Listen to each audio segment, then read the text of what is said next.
Hello everyone, once again very warm welcome to our channel. This is Barkha ma'am, your Aptech Guru. So my dear class 11th computer science book code 083 students, भाई finally नए session की नई शुरुआत हो चुकी है आपकी अपनी बरखा मैम के साथ में। तो students class 11th computer science का पहला चैप्टर के साथ में हमने शुरुआत की थी, धमाकेदार शुरुआत, जिसमें चैप्टर 1 कंप्यूटर सिस्टम ओवरव्यू का पार्ट 1 डिस्कस किया था।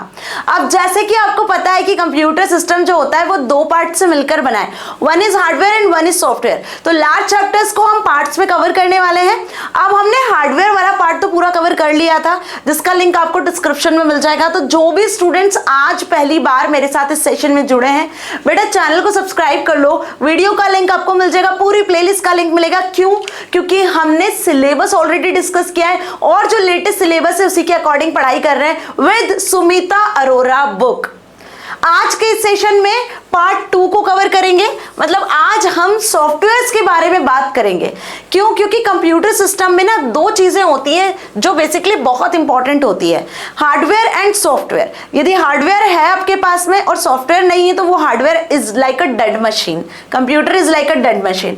और यदि सॉफ्टवेयर आपके पास है और आपके पास में हार्डवेयर नहीं है, फिजिकल कॉम्पोनेंट्स ही नहीं है, तो आप उन सॉफ्टवेयर का क्या करोगे, कैसे रन करोगे, है ना जी। इसलिए कहते हैं कि हार्डवेयर और सॉफ्टवेयर दोनों होना जरूरी है, दोनों के अपने अपने इंपॉर्टेंस है और दोनों मिलकर ही कंप्यूटर सिस्टम को कैपेबल बनाते हैं। ठीक है जी, चलिए तो मैम इतना तो क्लियर हुआ। अब बेसिकली बात करूं तो जो स्टूडेंट्स पैनिक हो रहे हैं कि मैम सीएस का सिलेबस कब कंप्लीट होगा, मैम सिलेबस बहुत सारा है, अभी यूनिट टेस्ट आने वाले हैं, अभी फॉर्मेटिव असेसमेंट आपके आने वाले हैं, सितंबर में एग्जाम होने वाली है। डोंट पैनिक बेटा, मैं हूं जब आपकी बरखा मैम आपके साथ है, तो टेंशन लेने की क्या बात है। अगले सेशन में एक सरप्राइज आपको मिलने वाला है जिसमें हम डिस्कस करेंगे, अब सरप्राइज है तो डिटेल में नहीं बताती हूं, जिसमें हम आपकी इस टेंशन को दूर करेंगे। ठीक है जी, तो अगला सेशन बिल्कुल भी मिस मत करना। इस चैप्टर को यहीं पर एंड करेंगे, दो पार्ट में ये पूरा चैप्टर मैंने आपको कंप्लीट करवा देना है और इस चैप्टर के बाद में जो क्वेश्चन आंसर्स होंगे वो भी मैं आपको सॉल्व करवाऊंगी। क्योंकि जितने भी चैप्टर्स आपके फॉर्मेटिव असेसमेंट यूनिट टेस्ट वगैरह में आएंगे ना, क्योंकि अब स्कूल स्टार्ट हो जाएंगे जुलाई से, जून के एंड से, तो आपके जो है यूनिट टेस्ट स्टार्ट हो जाएंगे, उसमें जितने चैप्टर्स आएंगे उसको कंप्लीट करवाने की जिम्मेदारी मेरी है। पूरा कोर्स हमें कंप्लीट करना है भाई। 12th की तैयारी हम 11th से कर रहे हैं, हमें पेपर फोड़ के आना है, पूरे marks, full marks 100 out of 100 gain करना है ना, यही हमारा टारगेट है शुरुआत से। तो अब computer system consist of hardware and software for its proper functioning.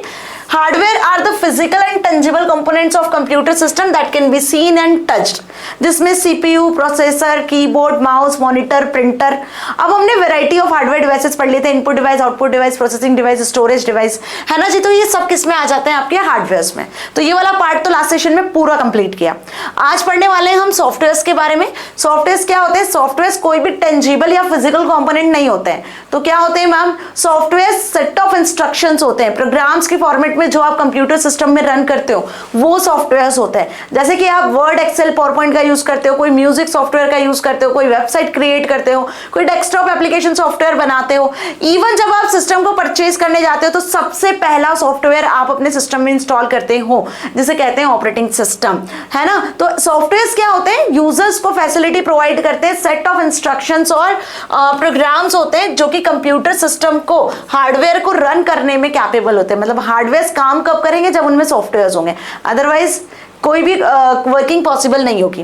जैसे बिल्कुल ह्यूमन बॉडी सिस्टम आप देखते हो, यदि आपकी बॉडी में आत्मा या सोल आपकी नहीं होगी तो ये बताओ कि आपकी बॉडी एक्टिव होगी? नहीं, एक डेड बॉडी की तरह होगी। बिल्कुल वैसे ही कंप्यूटर हार्डवेयर को रन करने के लिए, कैपेबल बनाने के लिए सॉफ्टवेयर होना बहुत जरूरी है। सो सॉफ्टवेयर को यहाँ पर दो ब्रॉड कैटेगरी में डिवाइड किया गया है। First is system software and second is application software. ये क्वेश्चन आपसे एग्जाम में 2 मार्क्स में पूछ सकते हैं कि softwares are categorized by 2 different categories, system software and application software. अब आखिर ये होते क्या है मैम?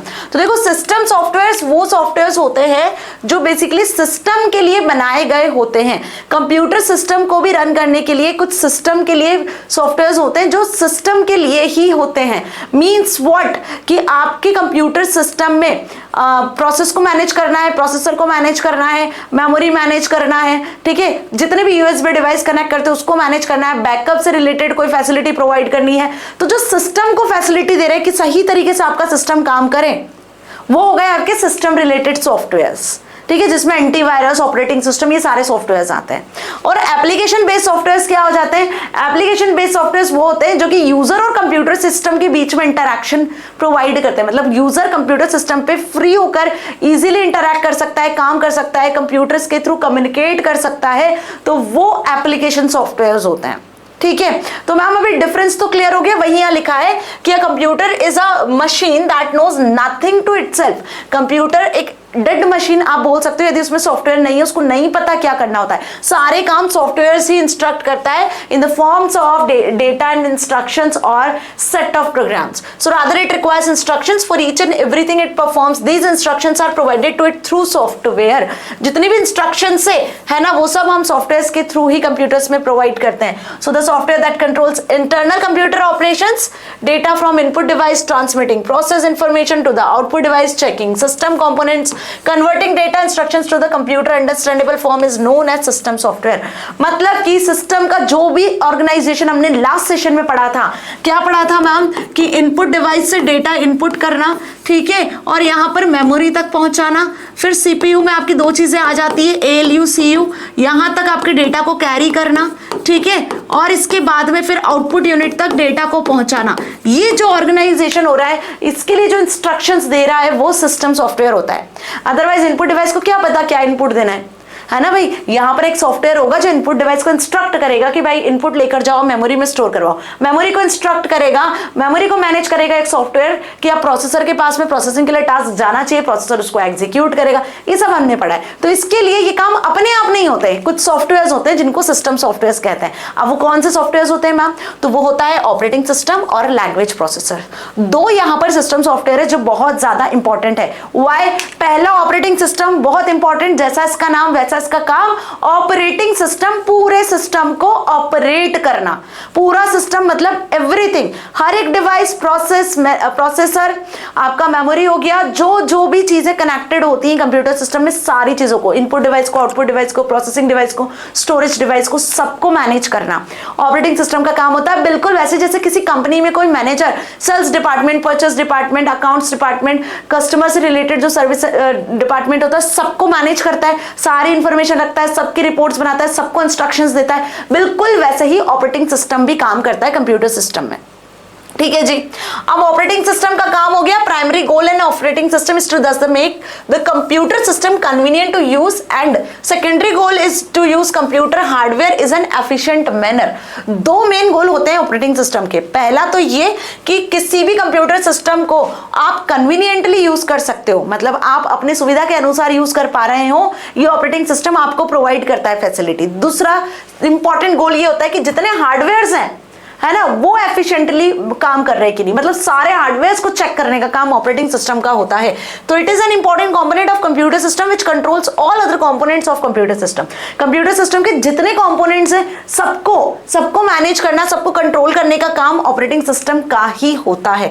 एक्चुअली ये कोई काम नहीं करता है, ये जस्ट सिग्नल्स को जनरेट करता है ना। कोई भी डिवाइस आपने कनेक्ट किया, देखा होगा आपने, सपोज आपने कोई पेन ड्राइव लगाई तो यूएसबी डिवाइस रिकॉग्नाइज्ड, ये मैसेज आता है कि नहीं बेटा जी? आता है ना। तो ये कौन सेंड कर रहा है मैसेज? ये बेसिकली ऑपरेटिंग सिस्टम ही चेक करता है कि कोई डिवाइस कनेक्ट हुआ है, अब यूजर को इंफॉर्मेशन प्रोवाइड करनी है, मतलब आप प्रॉपर्ली कम्युनिकेट कर पा रहे हो through operating system. Understand? So major components of computer system are, computer system के मेजर कौन कौन से कंपोनेंट होते हैं मैम? हार्डवेयर तो होते ही हैं, अब सॉफ्टवेयर होते हैं, तो सॉफ्टवेयर में फिर ऑपरेटिंग सिस्टम सबसे मेजर। अब उसके बाद आप काम कैसे करोगे? आपको कंप्यूटर से काम भी तो लेना है, आपको पावर पॉइंट प्रेजेंटेशन बनाना है, आपको वर्ड का डॉक्यूमेंट बनाना है, आपको म्यूजिक सुनना है, मूवी देखनी है, whatever work you want to do with computer system, तो उसके लिए आपके पास एप्लीकेशन, प्रोग्राम और सॉफ्टवेयर होने चाहिए। तो यहां पर ध्यान से समझ लो, सिस्टम सॉफ्टवेयर जो सिस्टम के लिए बने होते हैं, एप्लीकेशन सॉफ्टवेयर जो यूजर को फैसिलिटी प्रोवाइड करते हैं, सिस्टम सॉफ्टवेयर जो कंप्यूटर सिस्टम को फैसिलिटी प्रोवाइड करते हैं। ठीक है, and the last is human wares, मतलब यूजर्स जो कि कंप्यूटर्स पे काम करते हैं। तो ऑपरेटिंग सिस्टम एकमात्र इकलौता ऐसा सॉफ्टवेयर होता है जो कि कंप्यूटर सिस्टम के हार्डवेयर जो है वो और यूजर्स के बीच में इंटरैक्शन का काम करता है, इंटरफेस का काम करता है। आ गई बात समझ में अच्छे से? तो यहां पर यदि मैं बात करूं फंक्शंस ऑफ ऑपरेटिंग सिस्टम, तो प्रोसेस को मैनेज करना, memory management, storage management, file management, input output management, even आपके सिस्टम को प्रोटेक्ट करना, सिक्योर रखना, प्रोटेक्शन एंड सिक्योरिंग, और यदि नेटवर्क में आपका कंप्यूटर सिस्टम कनेक्टेड है तो नेटवर्किंग में हेल्प करता है। जो भी कमांड यूजर देता है उस कमांड को इंटरप्रेट करने में हेल्प करता है, ठीक है। Then operating systems major role is to execute a program. इसका मेजर रोल ये होता है कि सीपीयू प्रोसेसर के थ्रू टास्क को एग्जीक्यूट करवाना।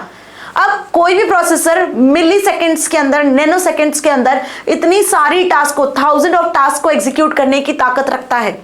तो वो कैसे पॉसिबल होता है? उसको कुछ ना कुछ इंस्ट्रक्शंस तो मिलती होगी, उसको डेटा मिलता होगा, जब भी तो वो प्रोसेस करता होगा। तो ये सब मैनेजमेंट कौन कर रहा होता है ताकि प्रोसेसर इतनी फास्ट स्पीड से काम कर सके, एट ए टाइम इतने सारे प्रोसेस को हैंडल कर सके। इसके लिए ऑपरेटिंग सिस्टम ही इंस्ट्रक्शंस देता है। तो सबसे मेन जो टास्क होता है ओएस का वो होता है एग्जीक्यूट अ प्रोग्राम, है ना। कोई भी इंस्ट्रक्शंस, कोई भी प्रोग्राम जो यूजर ने दिया उसको एग्जीक्यूट करवाना, this is the major role. So its responsibility for allocating required resources such as memory, CPU etcetera, so that its instructions can be executed by CPU. किसी भी प्रोसेस को यदि मेमोरी चाहिए स्टोर होने के लिए, प्रोसेसर चाहिए प्रोसेसिंग के लिए, तो उसको अलोकेट करना रिसोर्सेज, ये ओएस का काम होता है। So there are different types of OS available today, cater to very type of requirements. अब यदि हम बात करें ऑपरेटिंग सिस्टम के टाइप्स की, तो देखो these are single user operating system, multi user operating system, time sharing operating system, real time operating system, multi processing and distributed operating system and etcetera. अब यदि हम बात करें ओल्ड टाइप के ऑपरेटिंग सिस्टम की, जो पहले के जमाने में चला करते थे, मतलब वही first generation second generation computers, आगे हम डिस्कस करेंगे, तो बेटा वो होते थे आपके सिंगल यूजर ऑपरेटिंग सिस्टम, जिसमें सबसे ज्यादा कॉमन और सबसे पहला सिंगल यूजर ऑपरेटिंग सिस्टम है वो है MS DOS, Microsoft disk operating system, जहां पर एक कमांड प्रॉम्प्ट खुलता है कुछ इस तरीके से, और यहां आप कमांड लिखते हो। आपको फोल्डर बनाना है तो आपने mkdir कमांड लिखी, ठीक है। आपको फाइल बनाना है तो आपने कॉपी कौन कमांड लिखा, है ना। इस तरीके से आप कमांड लिखकर फोल्डर और फाइल्स को क्रिएट करते हो, उसके अंदर कंटेंट को ऐड करते हो, जो आजकल हम ग्राफिकली करते हैं। तो single user operating system first is MS DOS disk operating system, जिसमें एट ए टाइम एक ही यूजर एक ही स्क्रीन पे काम कर सकता है, मल्टीपल यूजर काम नहीं कर सकते हैं। अब वो ऑपरेटिंग सिस्टम जिसपे multi user eight a time काम कर सकते हैं, तो वो ग्राफिकल यूजर इंटरफेस होता है, जहां पे आप माउस के थ्रू, यहाँ पे सिर्फ कीबोर्ड के थ्रू काम करते हो, जहां पे आप माउस के थ्रू किसी भी फाइल को सिलेक्ट कर सकते हो, राइट क्लिक करके न्यू पे जाके फाइल फोल्डर को क्रिएट कर सकते हो, है ना। किसी भी ऑप्शन को सिलेक्ट कर सकते हो, at a time multiple screens पर आप काम कर सकते हो। तो मल्टी यूजर, मल्टीपल यूजर्स जब मल्टीपल एप्लीकेशंस का यूज कर रहे होते हैं, तो मल्टी यूजर ऑपरेटिंग सिस्टम होता है, जो कि एक ग्राफिकल यूजर इंटरफेस यूजर को प्रोवाइड करता है। टाइम शेयरिंग ऑपरेटिंग सिस्टम भी होते हैं, जब मल्टीपल यूजर्स काम कर रहे होते हैं या मल्टीपल प्रोसेसेस होती है, तो हर एक प्रोसेस को इक्वल टाइम अलोकेट करना। सपोज 10 प्रोसेस एक साथ काम कर रही है, ठीक है, सीपीयूज को एक साथ एग्जीक्यूट कर रहा है, आप प्रिंटिंग भी निकाल रहे हो, आप सॉन्ग्स भी सुन रहे हो, आप कोई वेबसाइट भी सर्च कर रहे हो, साथ में आपका कोई मूवी भी चल रहा है, तो एट ए टाइम कंप्यूटर्स पे हम इतने सारे काम कर सकते हैं। तो यहाँ पे सीपीयू जो प्रोसेसर है वो कैसे टाइम को शेयर करता है, सब चीजें एक साथ कैसे पॉसिबल होती है with this type of operating system. कुछ ऑपरेटिंग सिस्टम होते हैं जो रियल टाइम में काम कर रहे होते हैं, है ना। वहीं मल्टी प्रोसेसिंग ऑपरेटिंग सिस्टम होते हैं जो एक समय में एक से ज्यादा टास्क को हैंडल करते हैं। एंड डिस्ट्रीब्यूटेड ऑपरेटिंग सिस्टम होते हैं जो कि नेटवर्किंग में यूज किए जाते हैं। जब आप नेटवर्क में अपने कंप्यूटर सिस्टम को ऐड करते हो, है ना, तो बेसिकली जो आपका ऑपरेटिंग सिस्टम वहां पर काम कर रहा होता है, अलग अलग सिस्टम्स को प्रोवाइड करना, सिस्टम्स वो डिस्ट्रीब्यूटेड ऑपरेटिंग सिस्टम का काम होता है।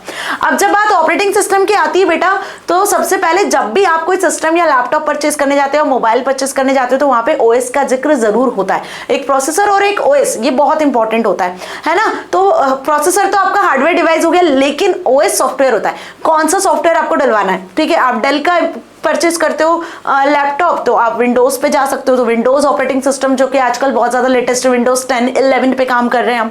वहीं यदि आप मैकिंटोश का मशीन खरीदते हो, मैक ओएस, तो उसमें आप मैक ओएस करवा सकते हो इंस्टॉल, है ना। एप्पल के जो सिस्टम्स होते हैं, ऐसे अलग अलग वैरायटी ऑफ ऑपरेटिंग सिस्टम्स होते हैं। लिनक्स होता है, यूनिक्स होता है ना। तो this all are the operating systems जिनसे आप वेरी वेल नोन हो। अब यदि क्वेश्चन आता है एग्जाम में, तो लिख कर आ सकते हो ना अच्छी खासी कहानी ऑपरेटिंग सिस्टम के बारे में, ठीक है। तो बचपन से हम पढ़ते आ रहे हैं मैम, बहुत बेसिक्स चीजें हैं, लेकिन 11th 12th में आके आपको चीजें और एडवांस लेवल पे पढ़नी है ना। नाउ लैंग्वेज प्रोसेसर्स की यदि बात करूं, तो लैंग्वेज प्रोसेसर्स क्या होते हैं, अभी मैंने बताया दूसरा इंपॉर्टेंट सिस्टम सॉफ्टवेयर है। देखो पहली बात तो ये कि कंप्यूटर से किसी भी लैंग्वेज में बात कर लो, वो आपकी बात को नहीं समझेगा, वो आपके डेटा को एक्सेप्ट जरूर कर लेगा, लेकिन वो सिर्फ प्रोसेस अपनी ही लैंग्वेज में करेगा, जिसको हम कहते हैं 0 1, है ना। आप किसी भी लैंग्वेज में डेटा एंटर कर दो लेकिन वो प्रोसेस सिर्फ एक ही लैंग्वेज में होगा 0-1। तो यहाँ पे कन्वर्जन की जरूरत पड़ती है। आप हिंदी, इंग्लिश, गुजराती, पंजाबी, मराठी, जिस भी लैंग्वेज में कंप्यूटर सिस्टम में डेटा फीड करते हो या उससे कम्युनिकेट करने की कोशिश करते हो, सिस्टम उस लैंग्वेज में प्रोसेस नहीं करता है। सिस्टम को प्रोसेस करने के लिए उसकी अपनी लैंग्वेज चाहिए होती है 0-1। तो यहाँ पे वो सारे कोड जो आप लिखते हो ना वो 0-1 में कन्वर्ट होते हैं, जिसके लिए हमें एक सॉफ्टवेयर की जरूरत पड़ती है जिसे लैंग्वेज प्रोसेसर्स कहते हैं। So language processor is a special type of computer software that can translate the source code into an object code और machine code. Here you should know the meaning of source code and object code. अब आखिर ये source code object code होता क्या है? सुनो, Python programming language पे हम अभी आगे काम करने वाले हैं। तो सपोज कि आपने पाइथन में कुछ 10 लाइन का कोड लिख दिया या 4-5 लाइन का कोड लिख दिया, ठीक है, इस तरीके से। अब ये जो कोड है आपका, ये जो कोड है जो आपने लिखा है अपनी इंग्लिश टाइप लैंग्वेज में लिखा है, सपोज आपने लिखा है हेलो, प्रिंट हेलो वर्ल्ड, ऐसे कुछ कोड लिख दिया। तो ये आपने कैसे लिखा है? ये आपने इंग्लिश टाइप लैंग्वेज में लिखा है। अब क्या सिस्टम, यहां जो प्रोसेसर होगा जो इस कोड को एग्जीक्यूट करेगा, अब ये बता दो क्या वो इस इंग्लिश टाइप लैंग्वेज को समझेगा? बिल्कुल नहीं समझेगा मैम। वो क्या करेगा? इस पूरे कोड को कन्वर्ट कर देगा, है ना। क्या करेगा? वो इस पूरे कोड को कन्वर्ट कर देगा। किसमें कन्वर्ट करेगा मैम? 0-1 0-1 0-1 1-0-1 0-1 0-1 0-1 में कन्वर्ट कर देगा। क्यों? क्योंकि यही बाइनरी लैंग्वेज है और कंप्यूटर की यही लैंग्वेज होती है बाइनरी लैंग्वेज, वो इसी को समझता है। तो अब यहाँ पे कन्वर्जन के लिए यूज किए जाते हैं प्रोसेसर्स। क्या किए जाते हैं? यूज किए जाते हैं यहाँ पे लैंग्वेज प्रोसेसर्स, ठीक है। क्या यूज किए जाते हैं? लैंग्वेज ट्रांसलेटर्स भी इनको कह सकते हो, लैंग्वेज प्रोसेसर्स भी कह सकते हो, जो इंग्लिश लैंग्वेज को बाइनरी लैंग्वेज में कन्वर्ट करेंगे। तो जिस लैंग्वेज में आपने कोड लिखा है जो आपके अंडरस्टैंडेबल है, जो ह्यूमन अंडरस्टैंडेबल है, वो कहलाता है सोर्स कोड। क्या कहलाता है? Source code. और वो लैंग्वेज, जब लैंग्वेज प्रोसेसर इस सोर्स कोड को कन्वर्ट कर देता है, तो जब वो लैंग्वेज मशीन अंडरस्टैंडेबल फॉर्मेट में बन जाती है 0-1 0-1 में, तो इसको कहते हैं हम ऑब्जेक्ट कोड। क्या कहते हैं इसको हम? Object code. आ गई बात समझ में? तो जब भी आप कोई भी डेटा एंटर करते हो अपने अंडरस्टैंडेबल लैंग्वेज में, तो वो सोर्स कोड कहलाता है। स्पेसिफिकली जब आप C++, जावा, पाइथन जैसे लैंग्वेजेस में कोड करते हो, तो वो कोड सोर्स कोड होता है। मशीन जब उसको कन्वर्ट कर लेती है लैंग्वेज प्रोसेसर्स की मदद से, इन सॉफ्टवेयर की मदद से, तो वो ऑब्जेक्ट कोड में कन्वर्ट हो जाता है जब वो बाइनरी फॉर्मेट में होता है। तो source code refers to the program code written by programmer in high level programming languages C++, Java, and object code refers to the code usually in machine language और binary language that computer can understand only and easily run on a hardware. ठीक है। So you can safely say that language processors are softwares that converts source code into object code. ठीक है, बिल्कुल वैसे जैसे आपके दोस्त को सपोज फ्रेंच लैंग्वेज आती है और उसको और कोई सी लैंग्वेज नहीं आती है, ठीक है, और आपको सिर्फ हिंदी लैंग्वेज आती है। अब आप दोनों कैसे कम्युनिकेट करोगे बताओ? है ना। यहाँ पे या तो आपको एक ट्रांसलेटर बिठाना पड़ेगा जो आपकी लैंग्वेज को कन्वर्ट कर देगा। ऑब्वियस सी बात है, यहाँ भी वही होता है कि कंप्यूटर समझता है 0-1 और हम समझते हैं इंग्लिश, हिंदी, गुजराती, पंजाबी, उर्दू, दुनिया भर की लैंग्वेजेस। लेकिन कंप्यूटर सिर्फ एक ही लैंग्वेज समझता है, उसको ये सारी लैंग्वेज समझ नहीं आती है। तो बीच में एक ट्रांसलेटर, एक ऐसा सॉफ्टवेयर होता है जो इन लैंग्वेजेस को ट्रांसलेट कर देता है ताकि कंप्यूटर उसे इजीली समझ सके। Now there are 3 types of language processors, assembler, compiler and interpreter. अब ये जो लैंग्वेज प्रोसेसर्स है वो 3 होते हैं। पहला होता है असेंबलर, दूसरा होता है इंटरप्रेटर एंड कंपाइलर।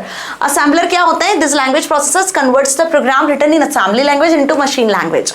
मतलब कि हाई लेवल लैंग्वेजेस के पहले जो लैंग्वेज चलती थी, है ना, जब फर्स्ट सेकंड जनरेशन कंप्यूटर्स हुआ करते थे, तब असेंबली लैंग्वेज हुआ करती थी, जिसमें बेसिकली निमोनिक्स के फॉर्मेट में हम कोड करते थे, जो टफ होते थे, यूजर अंडरस्टैंडेबल इजीली नहीं होते थे, यूजर याद नहीं कर पाते थे। तो असेंबली लैंग्वेज को 0-1 0-1 में कन्वर्ट करने के लिए, मशीन लैंग्वेज कन्वर्ट करने के लिए असेंबलर का यूज करते थे।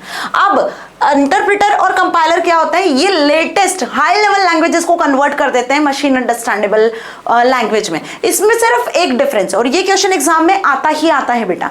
इंटरप्रेटर क्या करता है? सपोज कि आपने यहाँ पे लिखा हुआ है कुछ 5 लाइन का कोड, ठीक है। अब इंटरप्रेटर क्या करेगा? ध्यान से समझना। इंटरप्रेटर इस पहली लाइन को पहले पढ़ेगा, उसको एग्जीक्यूट कर देगा, फिर दूसरी लाइन को पढ़ेगा, फिर उसे एग्जीक्यूट कर देगा, तीसरी लाइन को पढ़ेगा, कोई एरर होती है, इस तीसरी लाइन में कोई भी प्रॉब्लम होती है तो उसको आपको वार्न करेगा, आप उसको सॉल्व करोगे, फिर तीसरी लाइन एग्जीक्यूट होगी। तो ऐसे लाइन बाय लाइन एग्जीक्यूट करने के लिए किसका यूज करते हैं हम? लाइन बाय लाइन जो है वो इंटरप्रेटर किसी भी सोर्स कोड को ऑब्जेक्ट कोड में कन्वर्ट करता है। तो interpreter basically line by line क्या करता है, कोड को कन्वर्ट करता है मशीन अंडरस्टैंडेबल फॉर्मेट में। वही कंपाइलर क्या करता है, कंपाइलर पूरा कोड एक साथ पढ़ता है, कंप्लीट कोड को एक साथ पढ़ता है, एक साथ एग्जीक्यूट कर देता है। तो ये दोनों में बेसिकली डिफरेंस है। इसी वजह से इंटरप्रेटर स्लो होता है, कंपाइलर फास्ट होता है। तो interpreter is a type of system software that translates and executes instructions written in a computer program line by line, unit by unit. ठीक है, कंपाइलर क्या होता है, it is another type of system software that translates and execute instructions written in computer in one go. एक ही गो में एक ही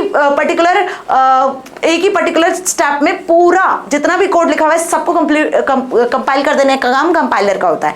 तो इंटरप्रेटर स्लो होता है एज कंपेयर टू कंपाइलर। अब पाइथन जो कि सबसे ज्यादा पॉपुलर प्रोग्रामिंग लैंग्वेज है, वो बेसिकली इंटरप्रेटेड लैंग्वेज है। वही जावा की बात करें तो वो कंपाइल्ड लैंग्वेज है, C++ की बात करें तो वो भी कंपाइल्ड लैंग्वेज है, सुना होगा आपने। तो अब आपको इंटरप्रेटर असेंबलर की कहानी भी क्लियर हो गई होगी। तो बेटा ये थे सिस्टम सॉफ्टवेयर जिसमें लैंग्वेज प्रोसेसर्स, ऑपरेटिंग सिस्टम होना बहुत जरूरी है। यदि ये नहीं होंगे तो आप सिस्टम पे काम नहीं कर पाओगे, क्योंकि ये सिस्टम को फैसिलिटी देते हैं। अब बात करते हैं वो सारे सॉफ्टवेयर जो कि यूजर को फैसिलिटी प्रोवाइड करते हैं। उसमें आ जाता है application software. It pertains to one specific application. आपको म्यूजिक सुनना है तो आपको VLC सॉफ्टवेयर चाहिए। यदि नेट के थ्रू म्यूजिक सुनते हो तो नेट, आप स्पॉटिफाई का यूज कर सकते हो, कोई भी वेब एप्लीकेशन का यूज कर सकते हो, है ना। तो ये बेसिकली एप्लीकेशन सॉफ्टवेयर होते हैं जो यूजर्स को फैसिलिटी देते हैं, और इसके लिए इंडिविजुअल सॉफ्टवेयर रिस्पॉन्सिबल होते हैं। तो that can perform railway reservation system can not prepare result for school.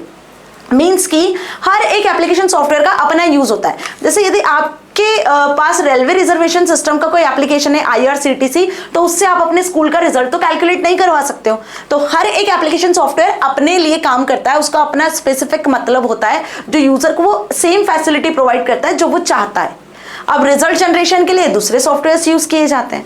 बात समझ में आ रही है? So these are the programs written by programmers to enable computers to perform a specific task. अब ये जो प्रोग्राम्स होते हैं वो प्रोग्रामर्स के थ्रू लिखे जाते हैं। जैसे वर्ड प्रोसेसिंग सॉफ्टवेयर, आपका इन्वेंट्री कंट्रोल सिस्टम हो गया, है ना, medical accounting system, financial accounting system, result preparation system, railway reservation system, electronic billing system. This all are the application software जो यूजर को अलग अलग एप्लीकेशन, अलग अलग यूजर्स के लिए यूज किए जाते हैं।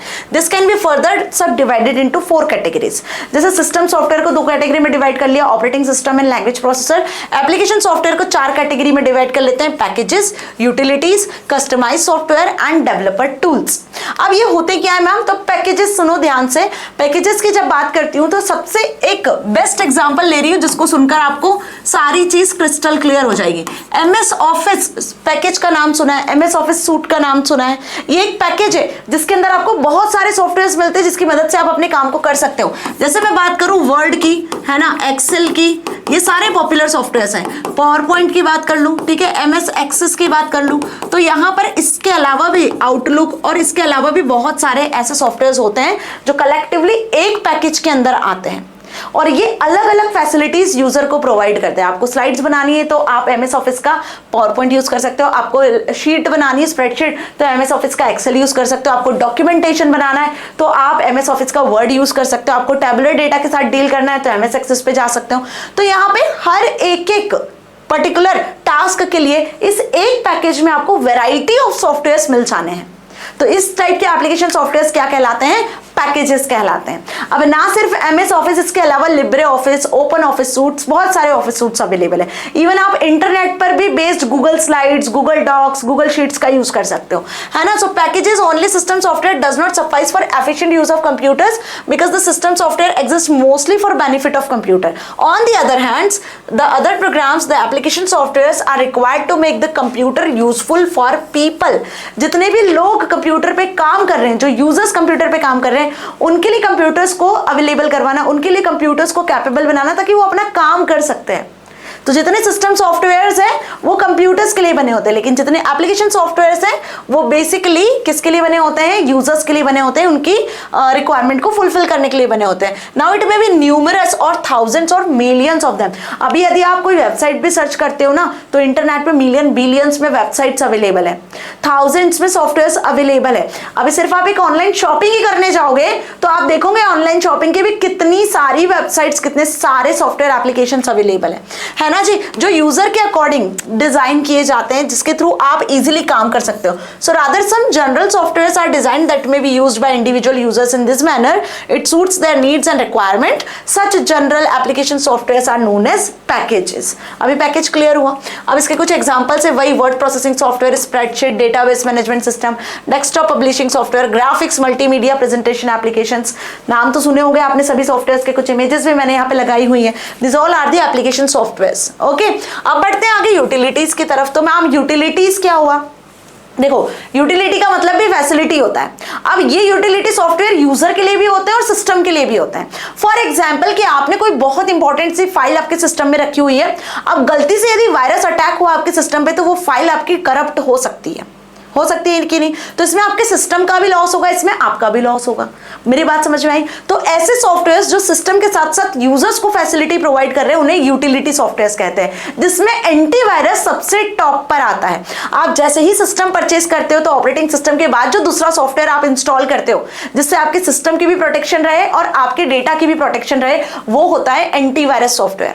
आप यदि डिस्क को कंप्रेस करना चाहते हो, फाइल को कंप्रेस करना चाहते हो, फाइल आपकी बहुत ज्यादा लार्ज है, शेयर नहीं हो रही है, तो file compression, disk compression tools होते हैं कि नहीं. तो ये सारे जो सॉफ्टवेयर्स हैं वो बेसिकली यूटिलिटी में आते हैं. ठीक है. So utility are those helpful for programs that ensure the smooth functioning of computer. Computer की स्मूथ फंक्शनिंग के लिए जो सॉफ्टवेयर्स कैपेबल होते हैं वो यूटिलिटी प्रोग्राम्स कहलाते हैं. They help you backup data. Important data का बैकअप लेने के लिए आप इनका यूज कर सकते हो. ठीक है. जो भी आपके सिस्टम में आउटडेटेड फाइलें यदि एक्सीडेंटली डिलीट हो जाती है, तो आप बैकअप लेके उसको क्या कर सकते हो, रिकवर कर सकते हो. इसकी मदद से आपका जो काम है वो इजी हो जाता है. जो इन्फॉर्मेशन आपको चाहिए वो प्रॉपरली मिल जाती है. यदि आपके सिस्टम में वायरस अटैक होता है, तो आप एंटीवायरस सॉफ्टवेयर को इंस्टॉल करके इससे बच सकते हो, जिसकी वजह से आपका जो कंप्यूटर सिस्टम है वो प्रॉपर फंक्शनिंग करता है. So it is an established truth that everything comes with certain pros and cons. और इससे हमें ये चीज समझ में आ गई कि हर एक चीज के जहां एडवांटेजेस होते हैं, तो बेटा जी वहां डिसएडवांटेजेस भी होते हैं. अब कंप्यूटर सिस्टम अपने आप में बहुत अच्छी मशीन है, बहुत ज्यादा हम बोल सकते हैं कि एफिशिएंट और कन्वीनियंट टूल है, बट हर एक चीज के डिसएडवांटेज भी होते हैं ना. तो यहाँ पे वायरस अटैक हो रहा है, तो एक डिसएडवांटेज की बात हो रही है, तो उसके लिए एंटीवायरस को हमने इंस्टॉल कर लिया. Right. So software are also not an exception to it. Utilities bridge the gaps by helping to solve the problems and maximize your computers potential. तो कंप्यूटर्स की स्मूथ फंक्शनिंग के लिए, कंप्यूटर्स की potential को increase करने के लिए basically हमें यूटिलिटी सॉफ्टवेयर की जरूरत पड़ती है. इसमें सबसे पहले बात कर लेते हैं टेक्स्ट एडिटर की, जिसके थ्रू आप टेक्स्ट को क्रिएट कर सकते हो, फाइल क्रिएट कर सकते हो, एडिट कर सकते हो. नोटपैड सबसे बेस्ट टेक्स्ट एडिटर टूल होता है. बैकअप यूटिलिटी की बात करें तो वही कि आपकी इंपॉर्टेंट फाइल है कुछ, तो आप उसका बैकअप लेके रख सकते हो. कुछ ऐसे सॉफ्टवेयर टूल होते हैं यूटिलिटी में जो कि बैकअप के लिए स्पेसिफिकली बनाए जाते हैं, है ना. इन केस ऑफ डैमेज और loss your data, you backed up the data may be used later on. Compression utility, यदि आपकी फाइल सपोज 1 GB की है, अब वो शेयर नहीं हो पा रही है, तो आप उसको कंप्रेस कर लो. आप उसको 20 MB में या 50 MB में कर सकते हो कन्वर्ट. ठीक है ना. तो यहाँ पे कुछ डिस्क कंप्रेशन और फाइल कंप्रेशन यूटिलिटी टूल्स होते हैं. डिस्क कंप्रेशन की बात करेंगे तो सी ड्राइव, डी ड्राइव, आप अलग अलग ड्राइव्स में अपनी हार्ड ड्राइव के स्टोरेज स्पेस को डिवाइड कर सकते हो, जिसमें आप अपने अकॉर्डिंग जो है फाइल्स को अरेंज करके रख सकते हो. सी ड्राइव में सारी सॉफ्टवेयर फाइल आ गई. डी ड्राइव में आपके सारे जो काम के डॉक्यूमेंट्स है वो आपने रख लिए. ई ड्राइव में आपकी सारी म्यूजिक फाइल्स आ गई. करते हो ना ऐसा? आपके सिस्टम में भी सी डी ई ड्राइव्स होती हैं. तो ये ड्राइव भी हम कैसे करते हैं, अपने अकॉर्डिंग डिफ्रेगमेंट कर लेते हैं. तो आपकी हार्ड डिस्क यदि 1 TB की है, तो आप उसको जीबीज में डिवाइड कर सकते हो, आप उसको एमबीज में डिवाइड कर सकते हो. It depends on you. तो file fragmented when it becomes too large your computer to store in a single location on a disk. यदि एक सिंगल लोकेशन पे सपोज सी ड्राइव में पूरा डेटा आपका भरा होगा, चाहे फिर वो म्यूजिक फाइल हो, डॉक्यूमेंटेशन फाइल हो, कोई सॉफ्टवेयर की फाइल हो, या सिस्टम से रिलेटेड कोई चीज हो, सारी चीजें सब आपका यदि सी ड्राइव में होगा तो देखो बहुत ज्यादा कॉम्प्लिकेटेड हो जाएगा. इसलिए हम डिस्क को डीफ्रेगमेंट कर लेते हैं. ठीक है. नाउ बात करें यहाँ पर एंटीवायरस सॉफ्टवेयर की, तो अब एंटीवायरस सॉफ्टवेयर तो अपने आप में बहुत इंपॉर्टेंट है.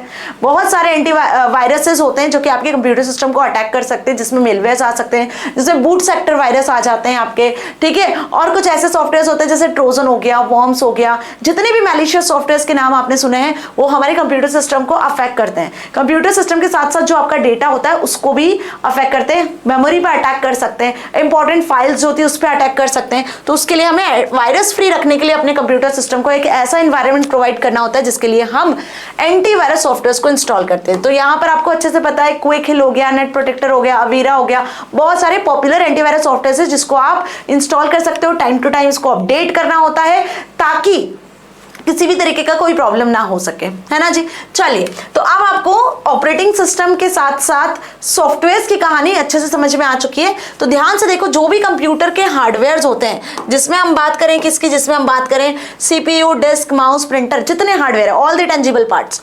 और यहाँ पे आप बात करोगे, देखो सिस्टम सॉफ्टवेयर जो है वो इस हार्डवेयर को फैसिलिटी प्रोवाइड कर रहे हैं। अब बाहर जो काम कर रहे हैं वो है यूजर्स, तो यूजर्स को फैसिलिटी प्रोवाइड कर रहे हैं वो है आपके एप्लीकेशन सॉफ्टवेयर, जिसमें Word, database, presentation, graphic design, spreadsheet आ जाते हैं। तो एक तरीके से देखा जाए तो ये हार्डवेयर और यूजर के बीच में कम्युनिकेशन का काम कौन कर रहा है? System software and application software, मतलब कुल मिला के सॉफ्टवेयर ही हैं जो कि यूजर और हार्डवेयर के बीच में कम्युनिकेशन का काम करते हैं। ठीक है, चलिए बढ़ते हैं आगे कुछ बिजनेस सॉफ्टवेयर्स की तरफ। अब बिजनेस सॉफ्टवेयर्स क्या होता है मैम? कंप्यूटर्स का धड़ाकेमंद यूज हो रहा है किसमें? बिजनेस में।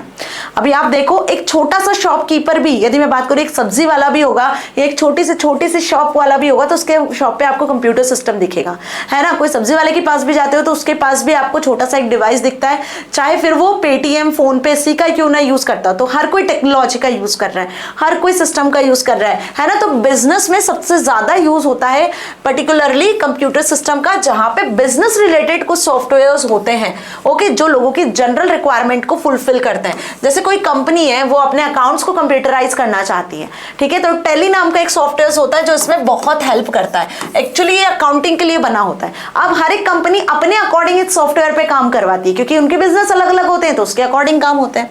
सो this can cater to variety of business needs. Examples of this software are inventory management system, payroll system हो गया, financial accounting, hotel management, reservation system, आपके स्कूल की वेबसाइट्स होती हैं, ये सभी अलग अलग टाइप के बिजनेस सॉफ्टवेयर होते हैं। अब बिजनेस कुछ भी हो सकता है ना जी, तो वहां पे बनने वाले सॉफ्टवेयर्स भी अलग अलग होते हैं as per their requirement. Now when programmers develop softwares and programs, अब ध्यान से समझना, बात कर रहे हैं हम सॉफ्टवेयर लाइब्रेरीज की, ठीक है।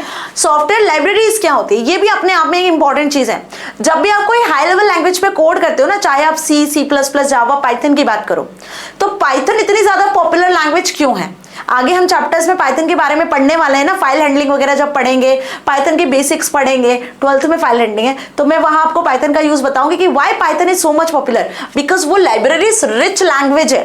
ये लाइब्रेरीज क्या होती हैं? आपके स्कूल में लाइब्रेरी होती है, क्या देखते हो स्कूल की लाइब्रेरी में जाके? मैम बहुत सारी बुक्स होती हैं लाइब्रेरी में, है ना। समझ नहीं आता है कौन सी बुक पढ़े कौन सी नहीं पढ़े, लेकिन क्या होता है जनरली लाइब्रेरीज में आपने देखा होगा, स्कूल की लाइब्रेरी में जाते हो तो वहां पे आपके सब्जेक्ट वाइज शेल्फ में बुक्स अरेंज होती है। ऐसा तो नहीं होता कहीं पे भी कैसी भी बुक्स रखी है, बाकायदा साइंस वाला जो शेल्फ होगा वहां साइंस की बुक्स मिलेंगी, सोशल साइंस वाला जो शेल्फ होगा वहां सोशल साइंस की बुक्स मिलेगी, कंप्यूटर सेक्शन में कंप्यूटर्स की बुक्स मिलेगी। तो एक लाइब्रेरी में जैसे आपके पूरी बुक्स भरी होती है ना, हर सब्जेक्ट की हर चीज जाकर आपको वहां मिल जाती है, बिल्कुल वैसे ही हर एक सॉफ्टवेयर में, हर एक प्रोग्रामिंग लैंग्वेजेस में, हाई लेवल लैंग्वेजेस में सॉफ्टवेयर लाइब्रेरीज होती हैं, जिसमें भर भर के फंक्शंस, मॉड्यूल्स होते हैं। आपको कोड लिखने की जरूरत नहीं है, आप बस उन फंक्शंस और मॉड्यूल्स का यूज करो और आपका काम चुटकियों में होगा। कम कोड में आप इन लाइब्रेरीज का यूज कर सकते हो और अपने कोड को इजी बना सकते हो, ठीक है जी। तो प्रोग्रामर्स जो सिस्टम सॉफ्टवेयर डेवलपर्स होते हैं, they have a pre written set of code functions, classes, scripts etcetera available to do a variety of task which they can use directly in their code. For example, suppose swapping का एक programme होता है। अब example लेके मैं बता रही हूं आपको, जस्ट समझ लो, आगे हम पढ़ेंगे इस प्रोग्राम को। स्वैप का मतलब ये होता है कि x में यदि आपने 2 दिया, y में यदि आपने 5 दिया, तो आप चाहते हो कि यहाँ पे ये दोनों वैल्यू इंटरचेंज हो जाए, मतलब x में 5 आ जाए और y में 2 आ जाए। तो ये इंटरचेंज करने के लिए आपको कुछ कोड लिखना होगा, है ना। अब आप दिमाग लगाओगे, लॉजिक लगाओगे और आप इसके लिए कोड लिखोगे। But in Python programming language आपको दिमाग लगा के लॉजिक्स लिखने की जरूरत ही नहीं है। यहां पर इसके लिए ऑलरेडी कुछ कोड डिफाइंड है, पहले से कुछ कोड डिफाइंड है, बस एक लाइन का कोड आपको लिखना है और ये स्वैपिंग ये चुटकियों में हो जाएगी, आपको लार्ज कोड लिखने की जरूरत ही नहीं पड़ेगी। तो ये कोड कहां होता है? ये बेसिकली कोड आप लाइब्रेरीज, फंक्शंस, मॉड्यूल्स का यूज कर सकते हो। ऐसे यहाँ पे यदि हम पाइथन की बात करें ना, तो पाइथन में पेंडास लाइब्रेरी हो गया, नमपाई लाइब्रेरी हो गया, ये कुछ फेमस लाइब्रेरीज है जिन पे आप आगे काम करने वाले हैं, जिसमें अपने बने बनाए फंक्शंस और मेथड्स मिलती हैं। तो आप बात कर ही लेते हैं, हम जब लाइब्रेरीज की बात करिए तो Python comes equipped with many software libraries.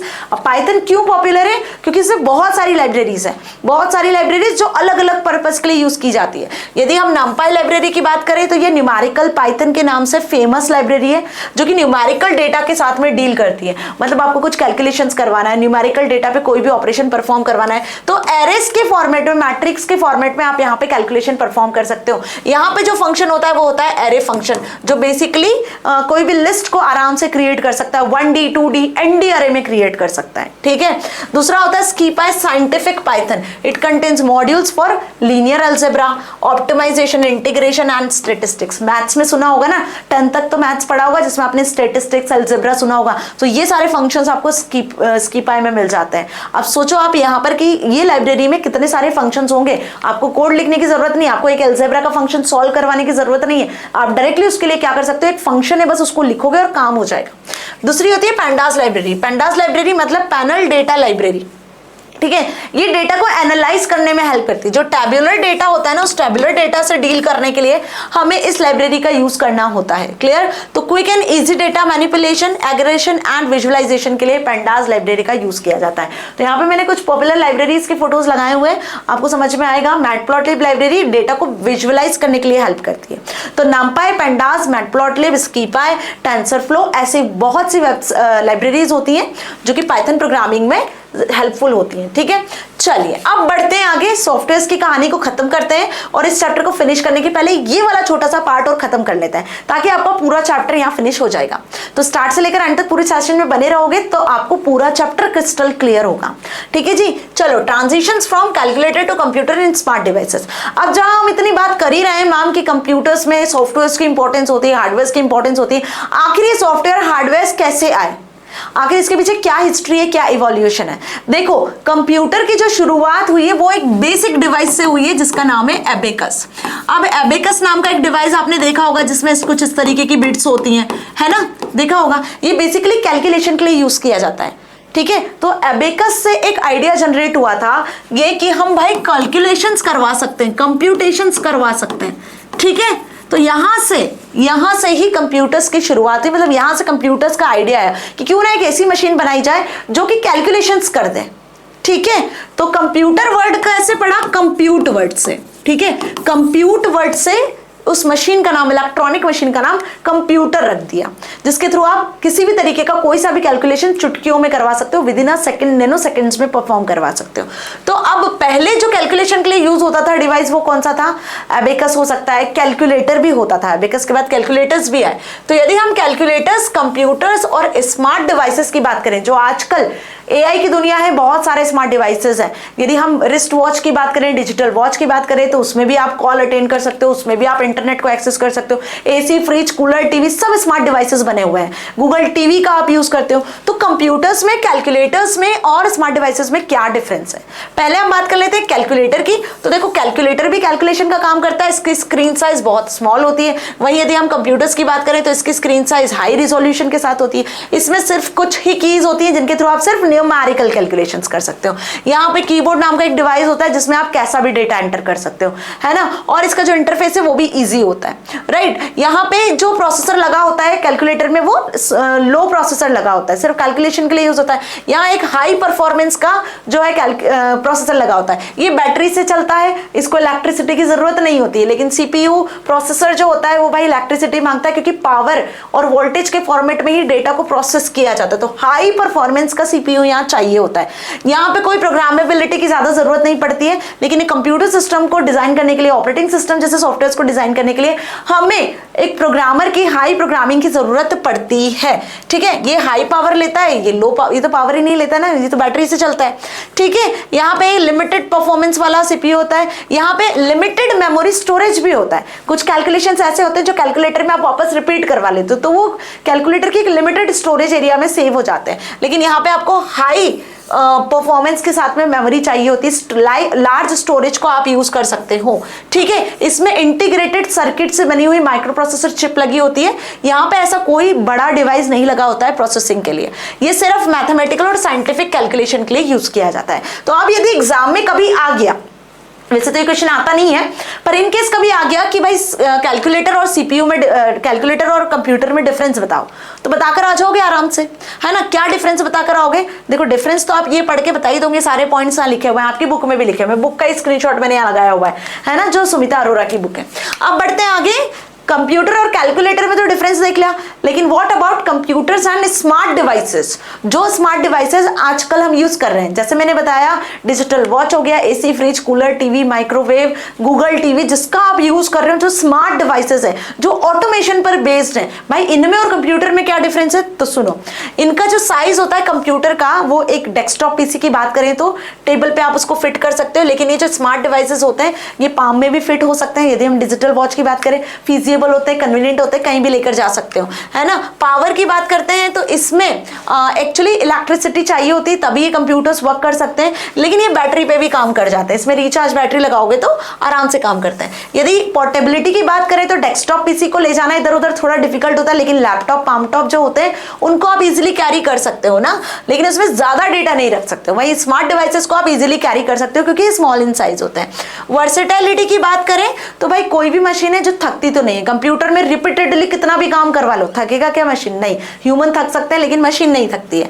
और यहां पर भी आप वैरायटी ऑफ फंक्शंस को परफॉर्म कर लो। आप एक डिजिटल वॉच से कॉल कर सकते हो, आप ऑडियो वीडियो रिकॉर्ड कर सकते हो, मूवी देख सकते हो, सॉन्ग सुन सकते हो, ब्लूटूथ से कनेक्ट कर सकते हो, बहुत सारे काम करवा सकते हो। तो वर्सेटाइल होते हैं जो कभी नहीं थकते, रिपीटेडली आप टास्क को परफॉर्म करते हो। इसमें इनपुट आउटपुट डिवाइसेस यूज किए जाते हैं, कीबोर्ड, माउस, मॉनिटर, प्रिंटर, लेकिन यहाँ कोई भी अलग से इनपुट आउटपुट डिवाइस आप कनेक्ट नहीं करते हो, है ना। टच पैड स्क्रीन होती है, बस उसी पे आप इनपुट देते हो। स्टोरेज डिवाइस की बात करें तो यहाँ पे बल्क में डेटा को स्टोर किया जाता है, तो हाई स्टोरेज डिवाइस की जरूरत होती है। यहाँ पे लिमिटेड स्टोरेज से काम चल जाता है। अब इसको आप नेटवर्क से, इंटरनेट से कनेक्ट कर सकते हो, इसको भी आप नेटवर्क, इंटरनेट से कनेक्ट कर सकते हो। तो ये स्मार्ट डिवाइस और कंप्यूटर के बीच में डिफरेंस आ गया, समझ में आ गया? ये एग्जाम में आ सकता है बेटा। नाउ इवोल्यूशन ऑफ कंप्यूटर, आखिर मैम ये कंप्यूटर्स की जर्नी की शुरुआत कैसे हुई? सुनो, अब इवोल्यूशन को जैसे जैसे मैं बताऊंगी वैसे याद रखना, क्योंकि बच्चे बड़े कंफ्यूज होते हैं, मैम ये याद ही नहीं होता, जनरेशंस कैसे याद करें, क्या करें, समझ ही नहीं आता है।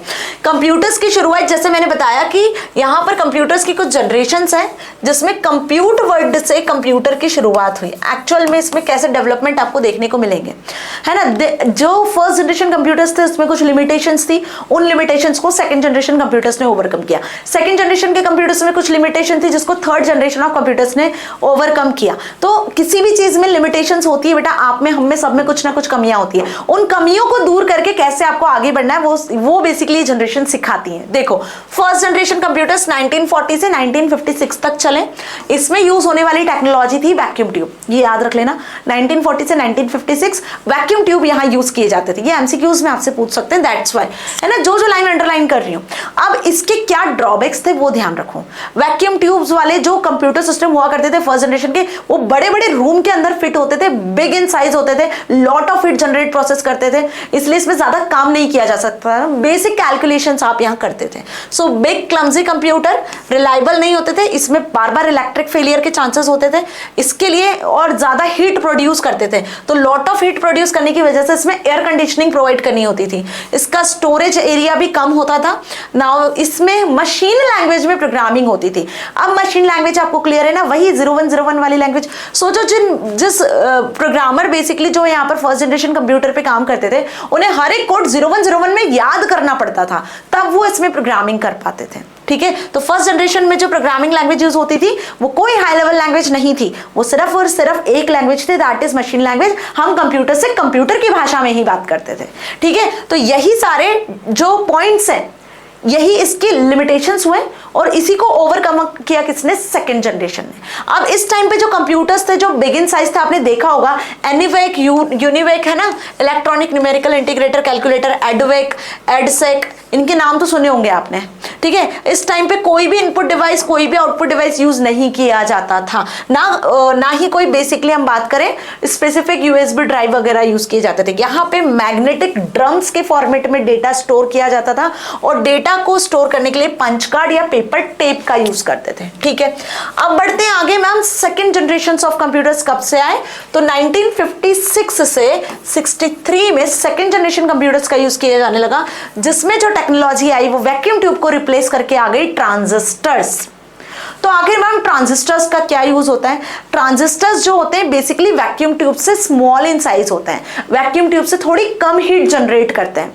ठीक है, हीट तो जनरेट करते ही है, आज भी आप यदि कोई मशीन यूज करते हो तो उसमें हीट तो जनरेट होती है, लेकिन लेस अमाउंट में हीट जनरेट होती है ना। So transistors replaced vacuum tubes, smaller in size compare to vacuum tubes, generated lesser heat than earlier computers, lower electricity consumption. ये इसका ड्रॉबैक आ गया कि भाई यहाँ पे जो इलेक्ट्रिसिटी कंजप्शन था वो कम था, मोर रिलायबल एंड फास्टर थे as compare to vacuum tube.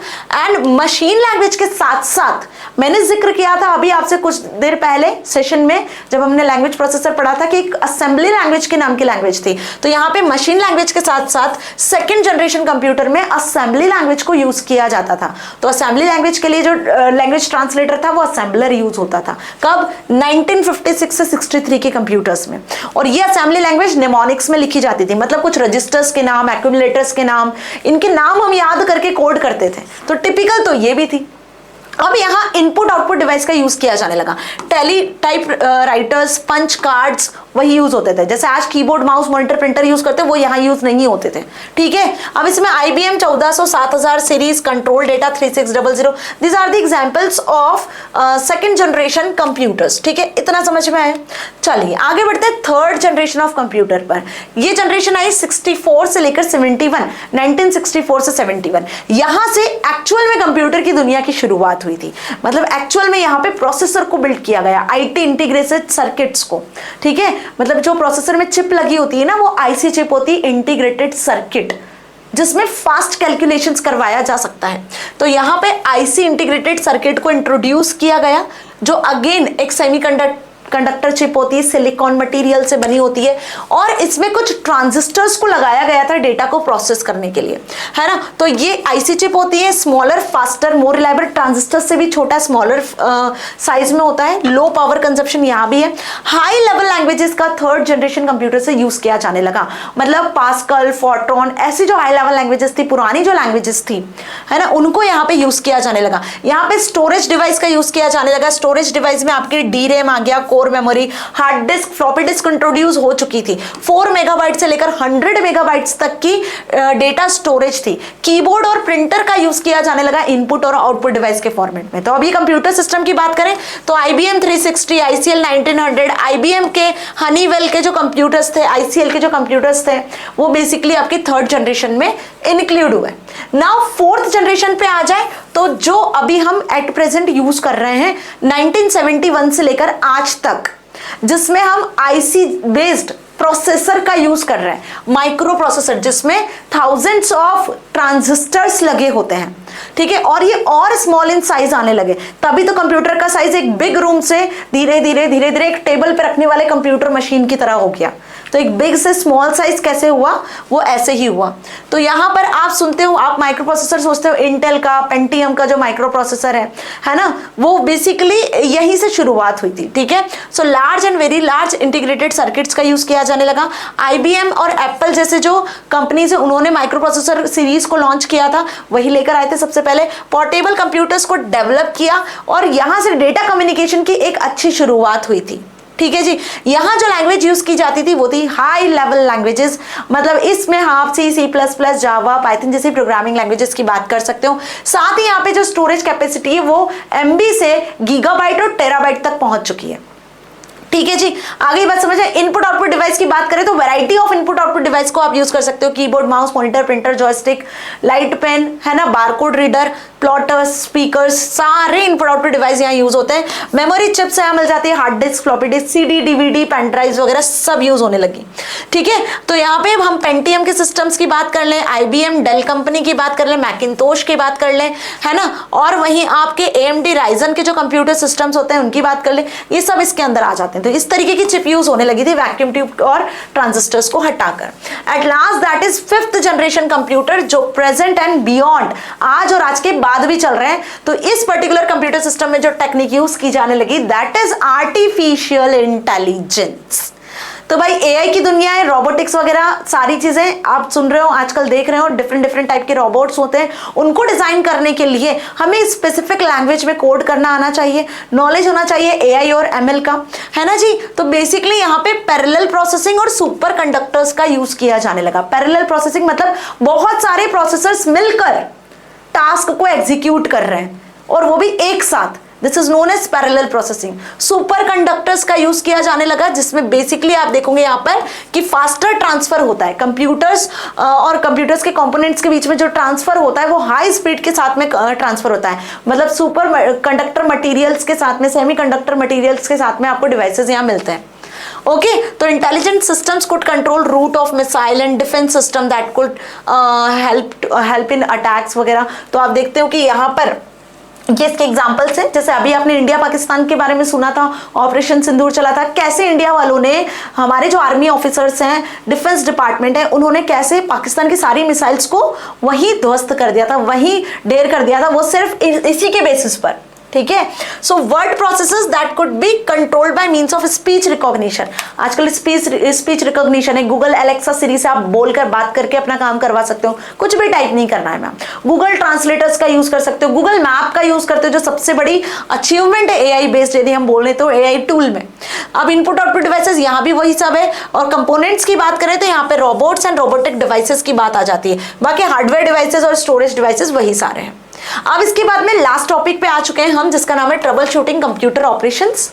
I know session थोड़ा लेंदी है, बट सेशन को हम यहाँ खत्म करेंगे इस चैप्टर के साथ ही। अब जब आपको कंप्यूटर्स पे काम करना आ चुका है मैम, हार्डवेयर सॉफ्टवेयर के बारे में अच्छी खासी नॉलेज हो चुकी है, तो आपके पास डेली रूटीन में जब आप काम करते होंगे तो कुछ ऐसी प्रॉब्लम्स आती होगी जो आप रेगुलरली फेस करते हो। आपका सिस्टम बार बार रिस्टार्ट होता है, आपका सिस्टम स्टार्ट ही नहीं हो रहा होता है, आपके सिस्टम में हॉल्ट होने की प्रॉब्लम्स होती है, कोई फाइल ओपन कर रहे हो फाइल ओपन ही नहीं होती, कोई डिवाइस कनेक्ट किया वो कनेक्ट ही नहीं हो रहा होता है, होती है जनरली ऐसी प्रॉब्लम्स ना।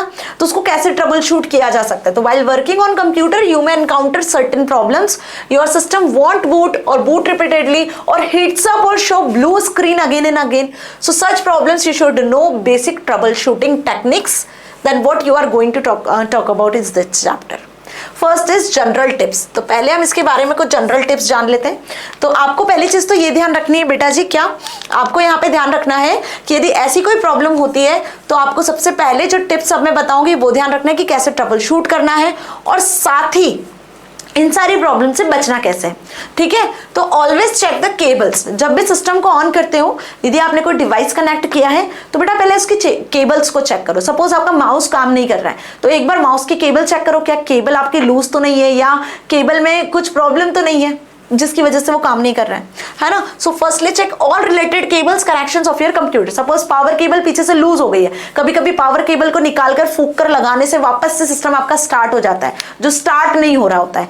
तो वंस चेक केबल्स फर्स्ट, उसके बाद यदि नहीं सिस्टम ऑन होता है तो हम आगे की प्रोसेस पे बढ़ते हैं कि जो भी प्रॉब्लम हो रही है उसको आइसोलेट करो, उसको फिक्स करो, try to isolate that problem. For example if you can't get the cursor to move on the screen, अब स्क्रीन पे कर्सर नहीं चल रहा है, ठीक है, so to determine the issue it with the mouse, for this you need to be an extra mouse replace and check again.